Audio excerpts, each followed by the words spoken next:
And 540.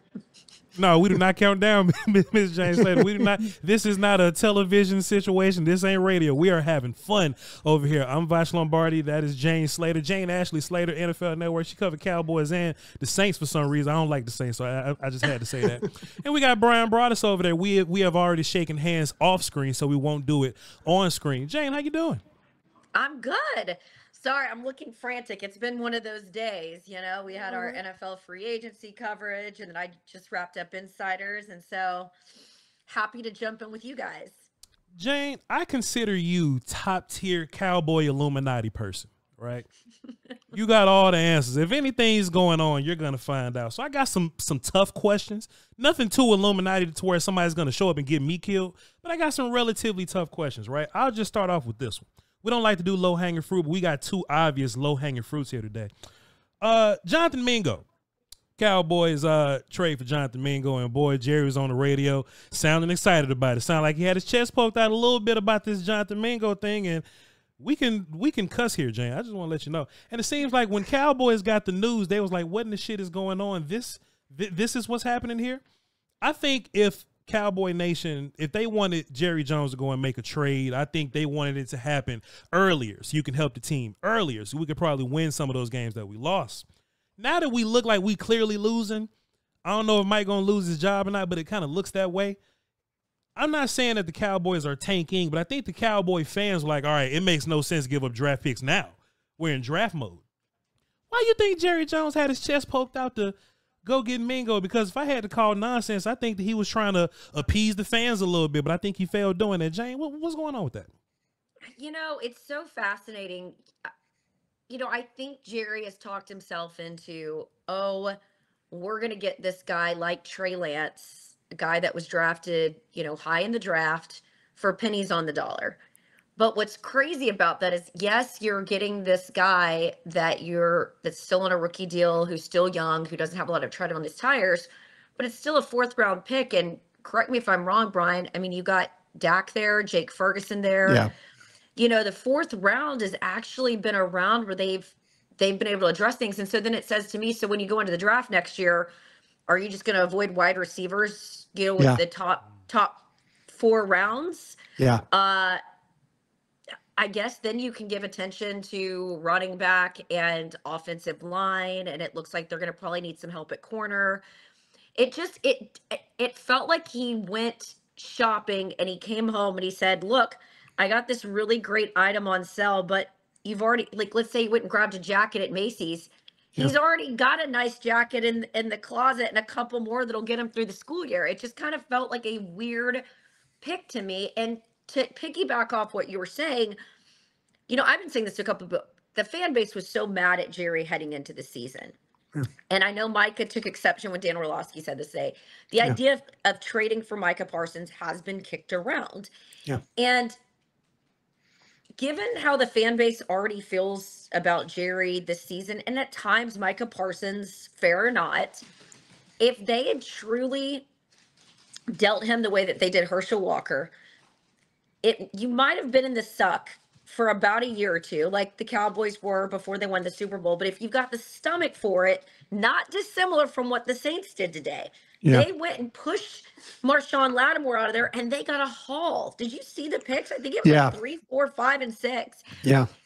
If he had the stomach, imagine if you got that from Marshawn Lattimore, what might you have gotten from Micah Parsons?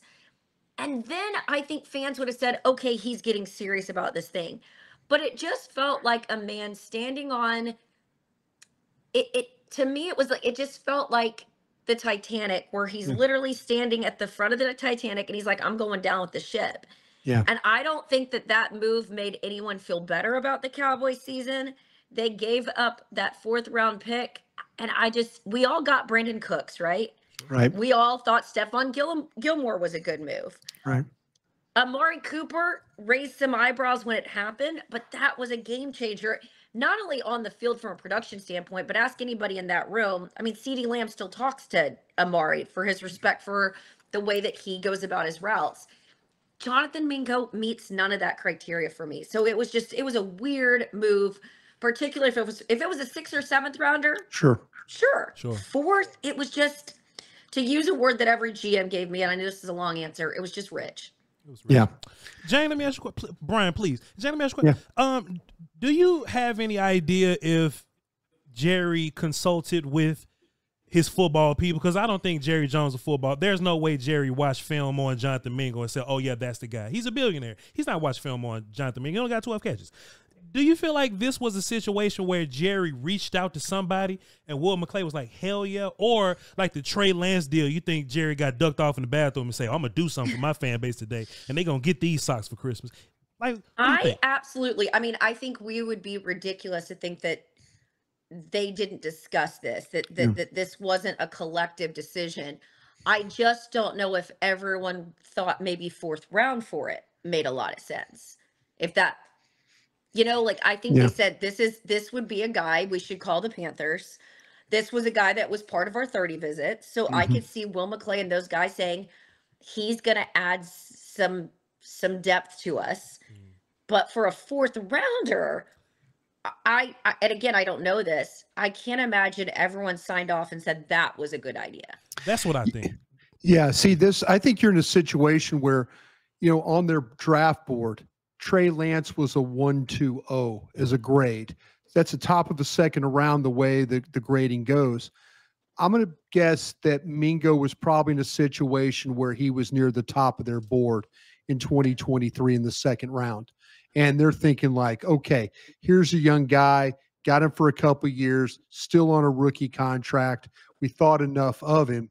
And the price of poker was a 4th round pick. I can't imagine that the Carolina Panthers asked for the 4. I mean, to me, you know, they're probably thinking like, you know, if the Cowboys in fact called and said, hey, would we be interested in, what would it take?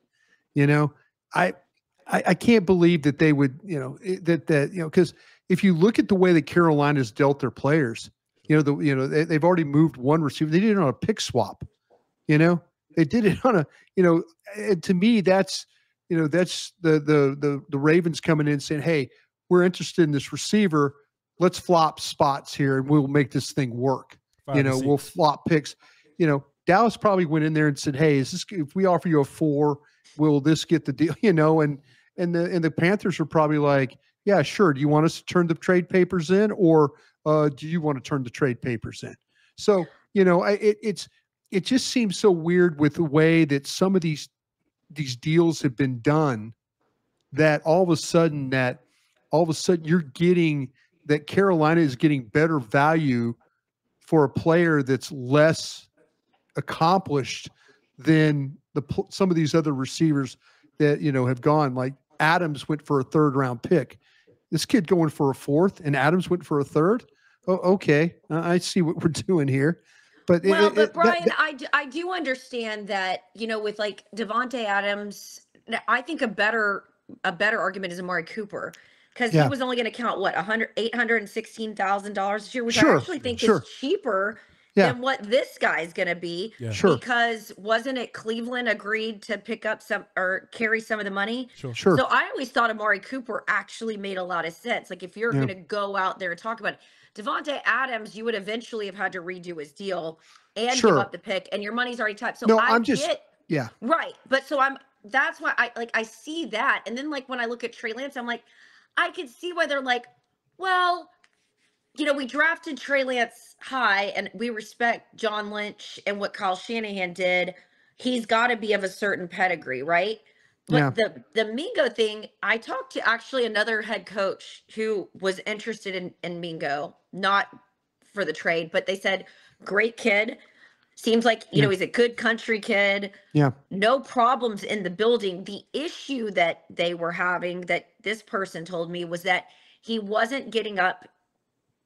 He wasn't progressing in the offense enough. Sure. Yeah. So much so that like 3 other guys, you know, Leggett, there was an undrafted free agent.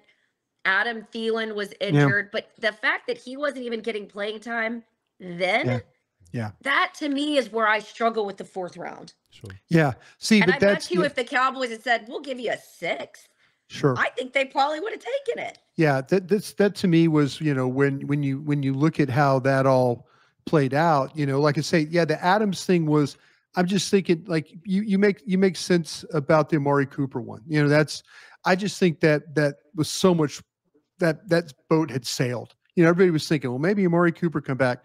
I think there was I think Jerry let his money he got mad at his money. There is what happened. But I mean, if Zeke can come back, why can't Amari? I think that to me, and this is kind of leads me into a segue about this. You know, why Zeke coming back? And I think this is more about Jerry than maybe it is about Mike McCarthy or maybe even Will McClay or even maybe Stephen Jones. I think this one's more about Jerry than it is any of those guys. So that's, to me, he got mad at Amari Cooper.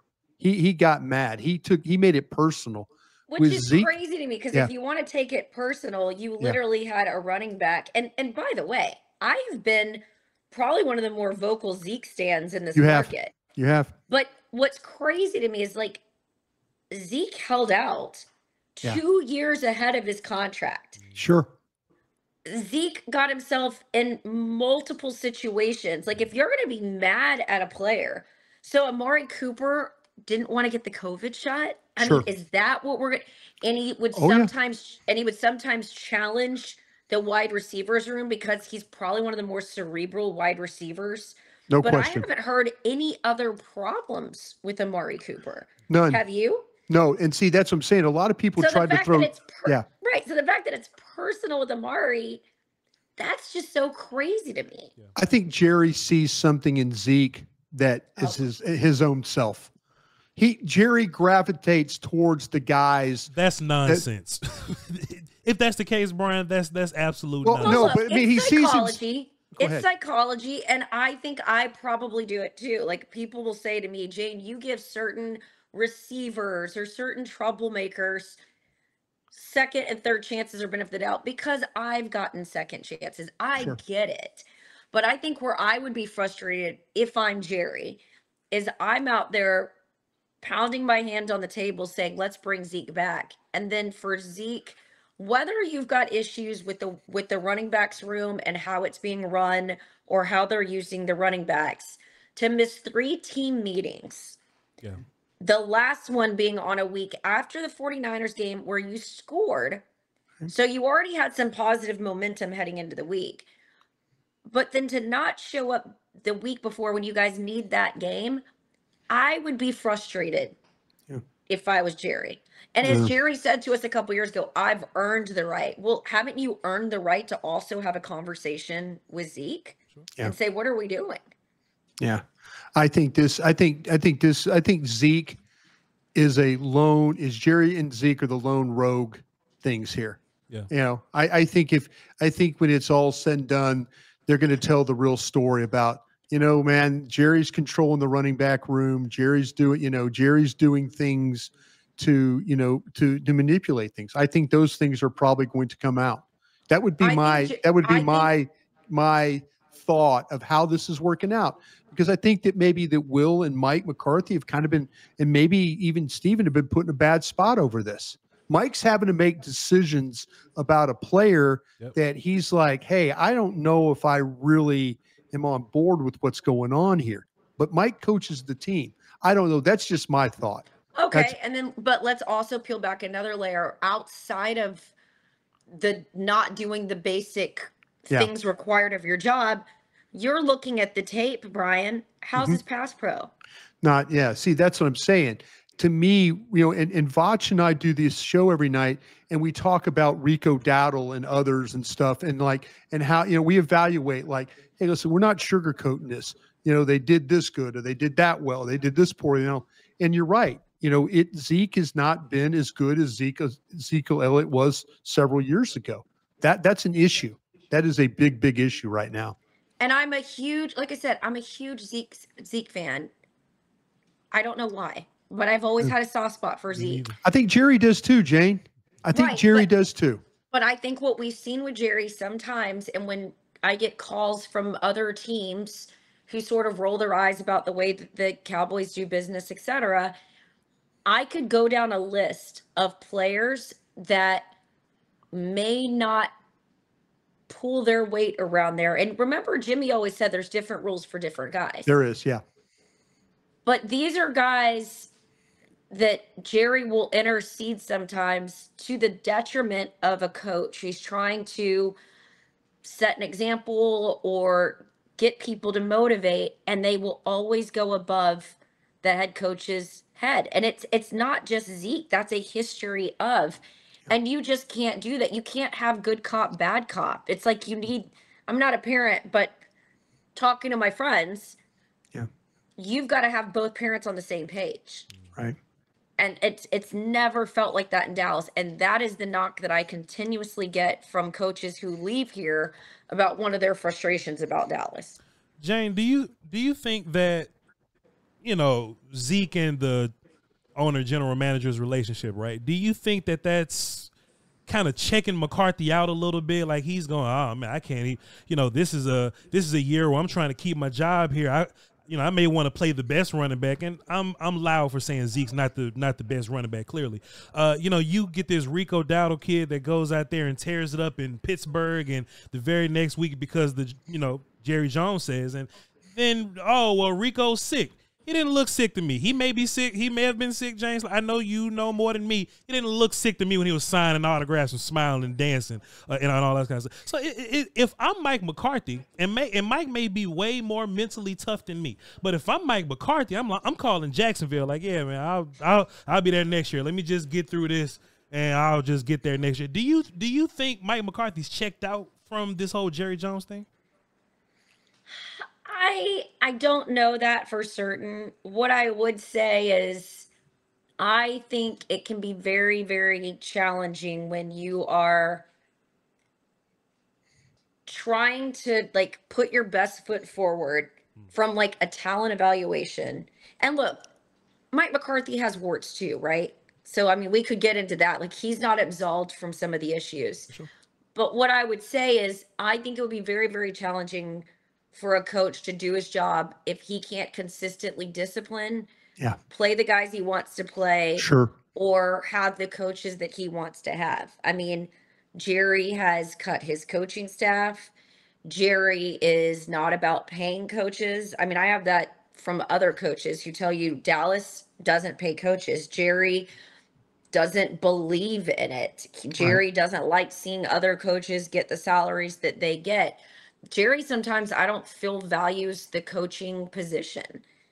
And I also think it's frustrating for a coach that you have to worry about if you say something in a meeting, is Jerry going to go on the radio and tell you who's available or who's not? Like I just covered, I was doing Falcons Bucks, and I was told that one of their players was coming back. And so I reached out to the GM and I said, hey, I just, I want to let you know I'm about to, report this.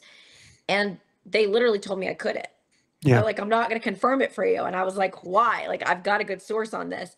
And they said, basically, like, we don't want the other team to know it. I'm like, inactives are coming out literally in 10 minutes. So these coaches, as ridiculous as it is, they like a level of gamesmanship. I mean, I've had something, I got in trouble once for reporting something on a Wednesday because they were frustrated that, but I mean, they don't have to worry about me leaking it. I mean, you've got your coach. I mean, your GM. I mean, your owner. Yeah. Jane, as we wrap things up with you here, I know you got to get going.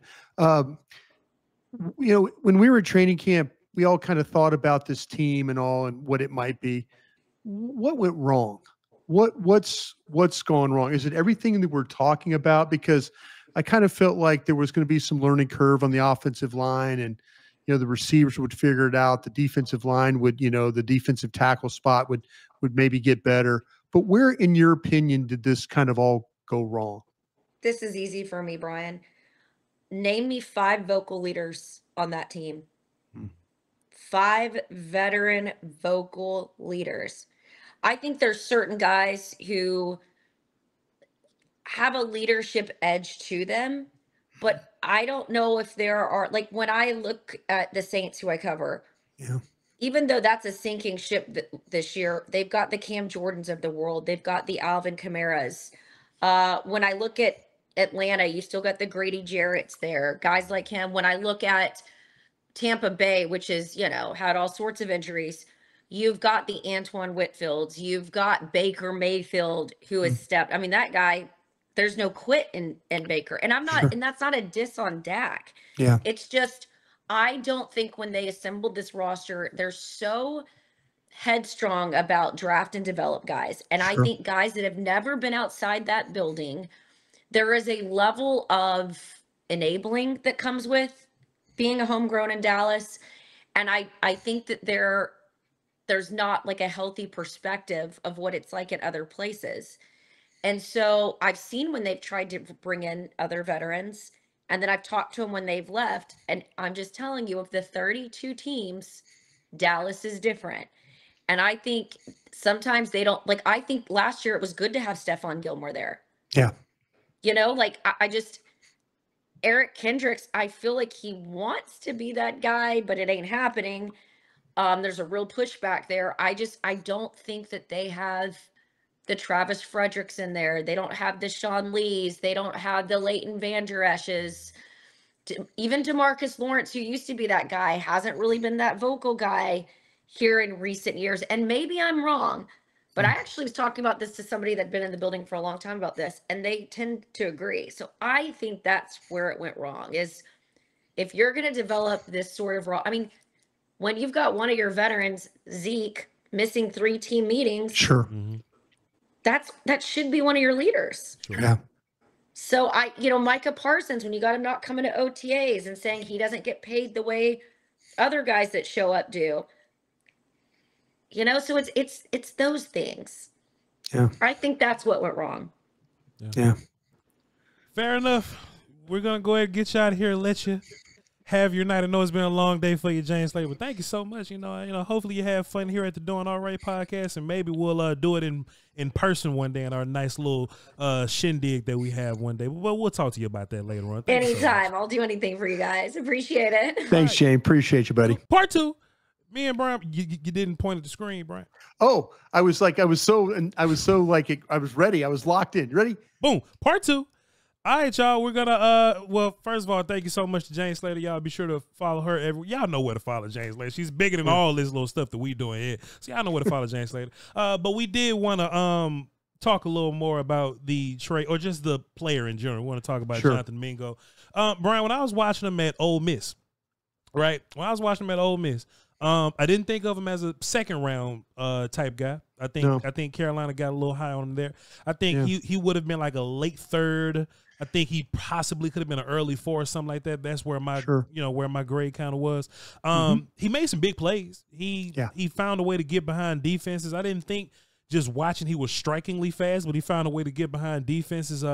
You notice the size, and maybe when Jerry comes out last week, maybe talk to Troy Aikman or something like this. Say, hey, I want to, we need wide receivers to run through coverage when we're getting jammed up in man coverage. So maybe Jerry had the idea to get a bigger body up in here. My biggest concern, though, Broaddus, is that when you build in these wide receiver rooms, you want to limit the redundancies. And he seems very Ryan Flournoy-ish right now. Sure. Right. So, I think this is, somebody was saying, well, Voch, do you think he can come in and, compete for wide receiver 3 right now or something like that? Assuming Brandon Cooks comes back and he's healthy, we don't know when that is, but I think that this Mingo kid is closer to Flournoy and Brooks than Jalen Tolbert right now. Yeah, in watching him play, and you're absolutely right about the stuff you saw at Mississippi. I think one of the most unfortunate things for him is that his quarterback that he was drafted with has not developed. Sure. Young hasn't developed. And then he's thrown into the team's already struggling, really can't move the ball all that well, quarterback not playing well. Then they go to Andy Dalton. Yeah. Well, if you watch some Andy Dalton games, hell, Andy Dalton can't get him the damn ball. Yeah. And so is that on the kid? I think it's a little bit on the surroundings more. I personally love the kid's size. Sure. I love the run after catch. The 12 catches he had. I went through and I've looked at all the routes that he ran. I looked at the games that went back a couple of years. Had that ability to kind of break all that stuff down. And a lot of his passes or his career has been from that 0 to 9 yards. That short, area. And, it hasn't been the ones that have gone down the field. There hasn't been a lot of connections there. There have been some misses. I know the Denver game, I guess this year was an interception. It was thrown down the middle of the field. It seemed like to me that he really kind of regressed from last year to this year. And, he started, they started not playing him as much as they needed to. He could play inside. He could play outside. Matter of fact, you play him inside left. That's where he seems to have some of his most productive days, playing slot in the inside to the left side there. And, I just feel like, though, that to me, there's going to be, with him, usually these receivers, especially the ones that are taken pretty high, they've been plug and playing these guys. Sure. They've been, these receivers have, as soon as they're drafted and they're thrown on the field, the next thing you know, they're making plays. And I really do believe that his surroundings has not helped him. But there's also been, and I was curious about this because I'm really studying this metrics stuff too, to go along with these players. I'm trying to marry the film and the metrics together. Mm-hmm.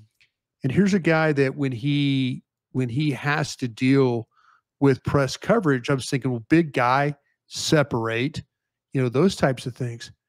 There's like 24, 25 press coverage snaps that he's played this year. He's had 5 targets, no catches. Sure. And I'm thinking that is a big bodied guy not to be winning against press coverage. Sure. I think he has solid hands though, Brian. He just concentration. It's got, it's 25 press coverage. It's 5 targets, no catches, and you're kind of like, that's like I said, that's a big body guy. And the hands, I did see a drop where he was wide open in the middle of the field and it hit him right between the 1 and the 5 and it was on the ground. Nobody around him. Yeah, it's a concentration thing that happens every once in a while. The thing with him, like I say, I like how they move him around. They put him in the backfield. They put him in the slot. They put him out wide. I think he's very, very capable of making plays. I do think he fights the ball at times. Sure. I think he's a double catch guy at times. I don't think it's always clean, but man, like I said, the catch and the run after catch, that's a big man that he was punishing dudes, running with the ball. And if you can, him playing with Dak and Cooper Rush and all that, this will be the best quarterbacks that he's played with. Sure. But this will be the guys that can help him. I mean, I think he probably played with Matt Corral. Is that far back? Did I go maybe that far back? I think it was that far back with him. Yeah. But yeah, it's they're at Ole Miss. But I don't know. I just think like Jane says, I think the 4 is a little rich for him.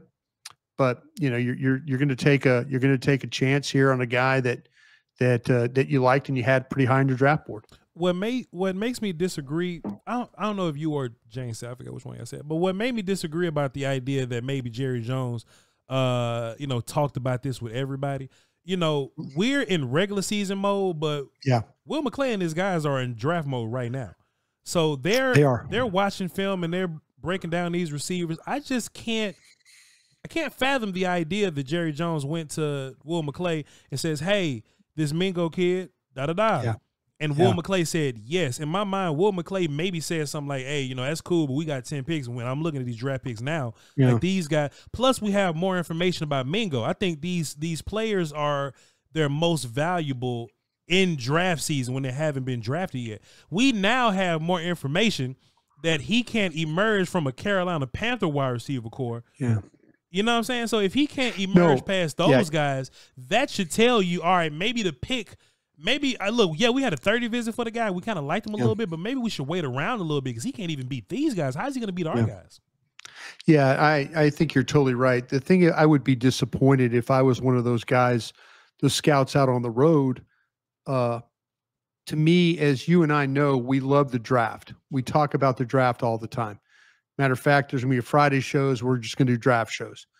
And I think to me, when we start to get ready for day 3, and you and I'll be working together on the draft show, and we'll be sitting there and we're going to start day 3 and we're going to be doing the preview for it. And we're going to talk about Dallas doesn't have a 4th round pick. Yep. And that if Dallas holds serve of how they're playing football, they're going to be somewhere between 9, 10, 11, somewhere right around there picking. Yep. That is an early damn pick to start day 3. That is an early pick and I've seen some teams do some seriously good damage in the 4th round. Jane mentioned it. Dak Prescott was one of them, Something you always say too, Brian, is that the 4th round is where the criminals and the hurt guys go. Yeah, right? this is back in the day, I was always the 4th round was my criminal and hurt guy place. And, that's where, to me, you would sleep on your board after night 2. You would sleep on your board and you'd be sitting there and the tags are off. The 1st round tags are off. The 2nd round tags are off. The 3rd round tags are off. Maybe might be 1 or 2 3rd round tags still sitting on that board. Yeah. And you're like going, man, we got the 10th pick tomorrow. Yeah. Damn, there's a possibility we're going to go get one of these guys. Mm-hmm. It's so hard to me, I just felt it was so hard to have to trade back into that round because nobody wants to get out of that pick because there's value there. Yeah. There's value. And, it's different when you're picking 27th or 28th in the round. Yeah. It's a lot different just watching 27 picks come off the board and go, okay, man, this is who we're going to take. Let's go. But if you're in the top 10 picking on day 3 to start the round, that's the kind of stuff that gets your draft on that 3rd day, gets it going in the right direction. Because all of a sudden you're taking a guy, and I'm going to be interested to see if, whenever that 4th round, when we get the numbers and wherever Dallas was going to pick in the 4th, I'm going to be interested to see did Mingo play well enough in these games, the remaining games this season, to make me feel like there's somebody on that board. Is there somebody on that board I would have taken instead of Mingo? LSU got a linebacker. What's my man? Perkins, I believe, right? Perkins ACL. Got the knee. Towards got ACL. The knee. Yeah. I bet you, Brian, write this down. I bet you he'll be in that range somewhere, and we'll go, man, that 1st, 2nd round linebacker right there fell to day 3. And that would have been a prime place to take him right there because that's where those guys go. Bro. Yeah. See, you and I were talking about running backs. Yeah. Me and Eric Chiafalo on 105.3 The Fan got in a huge argument about 1st round running backs and 3rd round running backs. We interviewed Mark Schlereth today. Stink has played in some of the best rushing attacks in the history of the National Football League. He was with the Commanders. He was with Denver with Shanahan. I mean, he knows they want to run the ball. And I asked him the question about backs, and he said, listen, I've always played with backs that were 3rd, 4th, 5th round guys. And I'm like, cool. I knew he was probably going to say that because Terrell Davis was a 6th round back. I knew he was going to say that about the backs. So, we're getting the 4th round and all of a sudden, we're talking about a back. And like, well, Dallas doesn't have a 4th round pick. Well, there'll be some back there. There'll be Ray Davis or Bucky Irvin or one of these guys would have been there. Sure. And you're like going, well, damn, that would have been nice to have one of those. It'd been nice to have one of those guys. Mm-hmm. So I understand making trades. I get it. I just don't like giving. If Dallas season continues to be like it is, that is going to be a high pick to start day 3. And as a former personnel guy, that kills me right now. Because what'll happen, excuse me, Voch, real quick. Please.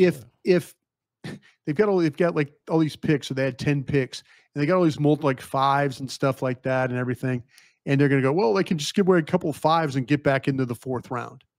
Well, by making this trade, you lost the pick. Now you're going to have to use 2 other picks to go and get back in the round. Yep. So now now it's like you're trading 3 players. Mm-hmm. I guess, if you understand what I mean. Sure. You're trading 3 picks for this guy. Yeah. For this, because you're having to go back in the draft to try and get back in the round if you want to go grab a guy. Yeah. I would hate sitting out the 4th round. Sure. I hate it. I hate starting the day 3 of the draft, sitting out the 4th round. Yeah. Can't stand it. We just did. We just did, and we missed some dudes there, Brian. There's no question we missed some dudes. Yeah. And honestly, Brian, I don't think we're going to see Mingo until camp next year. That's just how I feel. I don't think we're gonna have a real conversation about Mingo until camp next year. And me and my audience kind of been talking about it. And Jane said it earlier. I thought it was very poignant. She said it. You know, because I don't look at Jane like draft person, like we're draft person. She said Jerry's gonna look at this as drafting a wide receiver next year.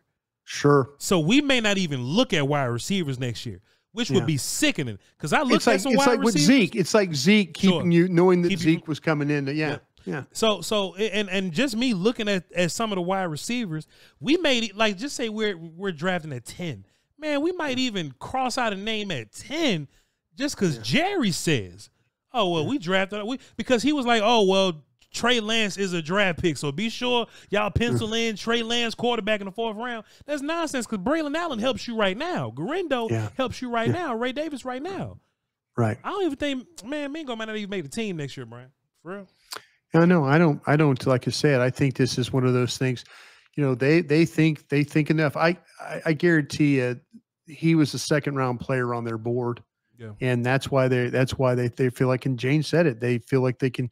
Pennies on the dollar this thing, and I like I say, I don't mind them going out and trying to find players. Sure. I just hate what they gave up to get this particular one. Sure. That's my problem. Yeah. I don't mind throwing darts at anybody. I don't either. Yeah. I mean, I don't either. You tell me, hey, we're going to throw one of these. We're going to throw a 5 or a 6. The 4th round one bothers me a lot. Yeah. Because I've seen how good the 4th round could be in a draft. Sure. You know, we'll see. I mean, like say Dak Prescott, a 4th round pick 135. But you know, that to me, if Dallas continues to struggle to win games, that is going to be a pick that you're going to hate that you don't have. Yeah. Unless Mingo comes in here and just lights this thing up and is a productive receiver, and he's productive because of the athletic ability and the way he catches and all those things and his size and the fact he's playing with legitimate quarterbacks. That if he does that, then I'll back way up. But man, as a former personnel guy, I cannot stand not having a 4th round pick. This is the hard part too, Brian. Mingo about to come in here and run hitches and slants. We don't know if he's really good or not. We may not even know what any of these guys are till the next coach gets here. And Mingo ain't coach proof. So look, I'm just gonna stop saying Ben Johnson because I don't foresee it. So when Marvin Lewis come in here and he say, all right, man, which one of these guys? I don't know if I like this Mingo kid. And now your 4th round's just gone. Yeah. Hey, Bryan Broaddus, this was a fantastic conversation, fantastic part 2 to have with you, man. We'll come back and do it again. I think we're breaking down the Eagles offense tomorrow, sir. Eagles offense tomorrow. So yeah, thanks again for you. Great questions to Jane. I should just step back and watch this interview, but great job on your part. And thanks to Jane Slater of the NFL Network for being on with us. And hope you guys enjoyed that. She's Hurricane Jane's a lot of fun to be around. Yeah.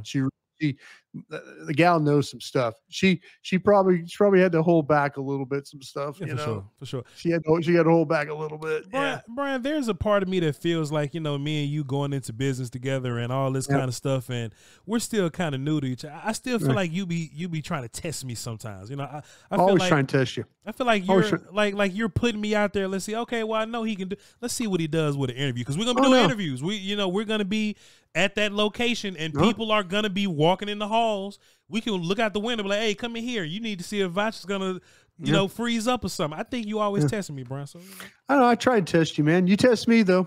You test me because I'm annoying. Because I'm annoying. That's different. I'm exhausting. That's different. All good, bro. Love you, man. Let's reconvene tomorrow and do this again. What do you say? Hey, y'all go get some sleep. And hey, look, don't forget, man. Whatever happens with this election night, man, try to be nice to people, man. You know, think about your neighbor. Try to love somebody, because if it all goes bad, you're gonna need your neighbor, man. You're gonna need some help from somebody. So don't hate people just because of what happens tonight. All right. Y'all be sure to follow me on Voch Lombardi. Y'all follow Jane Slater at Jane Slater and Jane Ashley Slater on Instagram. But I know y'all already following Jane Slater on Instagram. It is what it is. And BRY, and BRY getting Broaddus on social medias. We'll catch up with y'all next time. Crown.